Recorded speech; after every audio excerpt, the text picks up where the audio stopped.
Good morning বন্ধুরা, bomb blogger Nivedita চ্যানেলে তোমাদের সবাইকে স্বাগত। স্নান পুজো করে আমার বিছানাটা তারপরে আমি ক্লিন করে নিলাম।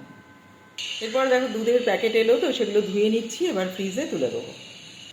এরপরে দেখো ব্রেকফাস্ট করব, তো আমি করে নিচ্ছি একটু ওয়ার্কআউট।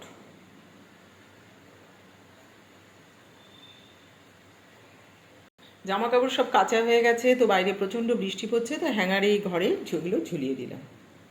ব্রেকফাস্ট করলাম ওটস, সঙ্গে নিলাম দুটো খেজুর, আর এর সঙ্গে কেটে নিলাম ঠাকুরের ফল প্রসাদগুলো খাওয়ার জন্য কেটে নিলাম। তারপরে কিচেনে চলে গেলাম, লাঞ্চের জন্য ডাল রেডি হয়ে গেল, আর হলো বেগুনি ভাজা। তারপরে লাঞ্চ দেখো রেডি হয়ে গেছে, ভাত, মিক্স ভেজ, মাছ। আর বঞ্জির এখানে বার্থডে সেলিব্রেশন চলছে, এবার কেক কাটবে, মোম জ্বালা। এবার চলছে কেক কাটা পর্ব।